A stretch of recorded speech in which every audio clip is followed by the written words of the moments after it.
Good evening and welcome to this our second episode of the Week Ahead series. We are independent research and we are publishing this on the 2nd of June. The time is about 9 o'clock. So, first, let's discuss the week that was. We had predicted in episode 1 a hold on the interest rates in South Africa. We believe that the MPC, the Monetary Policy Committee, would hold rates steady at 8.25, and indeed they did. They did so on Thursday. We maintain that the next interest rate cut will be in Q1 of 2025, which will coincide with when the same committee is expecting rates to hover at around 4.5, which is their target mid-range. What we also predicted in episode 1 of our series was that there would be a coalition government in South Africa. And indeed, that materialized. The South Africans went to their general elections on the 29th of May. And these are the results. Voting is 100% complete. There were 16 million voters that showed up, and that was about a 59% voter turnout. We have illustrated the change in voter support between the various parties in 2019, the last election in 2024 right now. Yellow is the ANC, the African National Congress, which is the ruling party, the incumbent ruling party now. It enjoyed a 58% voter support in 2019. That shrine declined all the way to 40% now. And this is why they have lost their majority rule. 40% is not majority.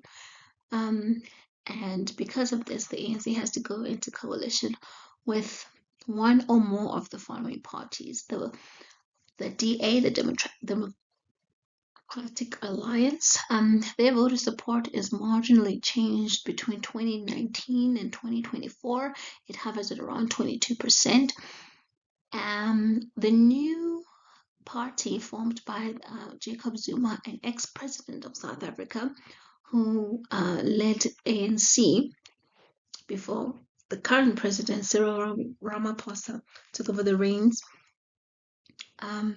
He formed his own party. Jacob Zuma formed his own party, and now the MK, his party, enjoys a 15% voter support. And you can see in 2019 they did not exist as a party. In fact, they've only existed for less than 6 months.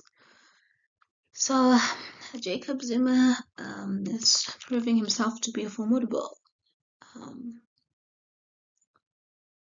persona in South African politics. He is refusing to go away, and his party has now taken 50% of the voter support. The EFF, the fourth biggest party, its support hovers at around 10%. Little change from 2019. Because of the ANC having failed to get a majority win, we see an era of coalition coming. In the ANC voters' words, in the ANC's own words, the first alternative for a coalition is between the ANC and the DA. Together, they would get a majority win. But another alternative is a coalition between the ANC, the MK, and the EFF. You'll remember that the EFF is led by Julius Malema. Let's talk about the first alternative, the ANC with the DA. Collaborating with what is effectively a white party, the DA will bring about its own issues, not least of which is between the voters themselves. Remember, it was the ANC that broke the shackles of apartheid in 1994, and for them to now collaborate with what is essentially a white party, we anticipate issues to come up there. The second consideration of such alliance, or rather coalition between the ANC and the DA, is the fact that we think that markets will love uh, this coalition because the DA is a conservative right-winged party. And even if it's partly in charge, it will give the impression that business is going on as usual in South Africa, and that will stabilize investor confidence. And if peace is kept in South Africa, in the long run, maybe an improvement in foreign direct investment and hopefully a recovery in the ZAR. But that is only if this conservative right-wing party is able to keep peace with the ANC while advancing its own agenda. The track record, however, from a South African point of view, is that the coalition that happened between the ANC and the DA on the local government before this election is very, very poor. A good example is what happened in Knysna, explosive confrontation in that local government playing out now on the national government would really erode the confidence of the electorate in either and both of these parties. Another point to speak on is about such a coalition, a possible coalition, is the fact that the DA is likely to advance its agenda. One of its agenda items is the weeding out of corruption, and that will effectively be their own colleagues. This is going to make them very unpopular, and we expect bickering to happen. And this bickering may happen at the cost of, the politics and service delivery not moving ahead. Party infighting is inevitable in such a circumstance. But what we do know is that both parties are likely to make concessions. But if they are able to retain the trust of their constituents in the next election is anybody's guess. The second alternative for a coalition is the ANC, the MK, and the EFF. We expect the EFF to make good on their agenda item of expropriating land without compensation. This is the return of African land to the Africans. Our only hope is that as the land is returned, it remains productive and it's able to feed South Africans, because failure to do this is disastrous. We're not sure what the MK agenda is, if we're being honest, but such a coalition of the ANC, the MK, and the EFF is left-wing in its flavor. And what that will lead to is a possible increase to public debt as grants are extended amid anemic growth, just pedestrian economic growth. What's likely also to happen from such a coalition is that investor confidence will sour, leading to all kinds of issues, which include a weakening ZAR and an increase on the inflation, which is going to hurt, most of all, the same people who these grants are meant to assist.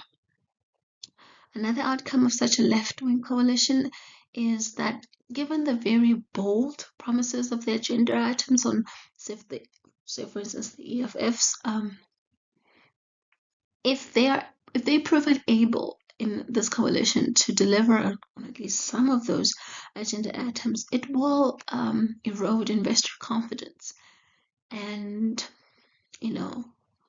make way for inward fighting of the coalition and ultimate collapse.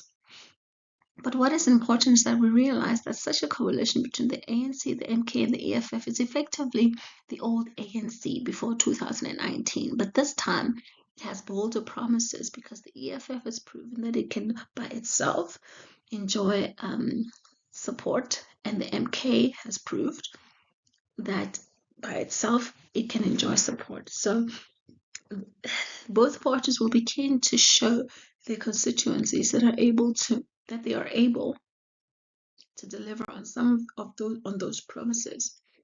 Our house view is that a coalition with the DA is more likely on a national level, whereas the provinces will be a quilt of different coalitions. So brace for impact, South Africans. It's going to be a rough ride.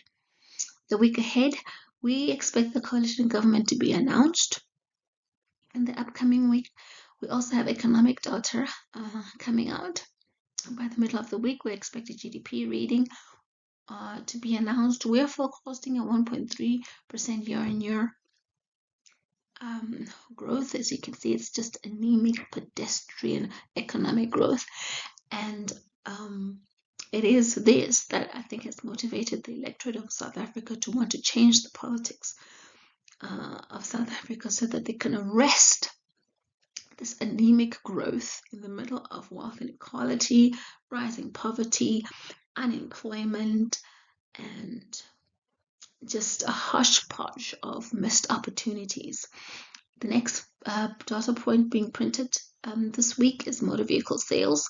We are forecasting a 0.2% year-on-year contraction. So far this year, there's been a 4.4% sales volumes contraction in vehicle sales, and it reflects the poor economic performance of the day, and how consumer confidence and business confidence is eroded by such pedestrian performance of the South African economy.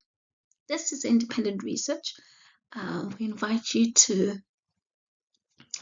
look at other videos in our YouTube channel and, of course, our website. All of those links are in the description. Ciao for now.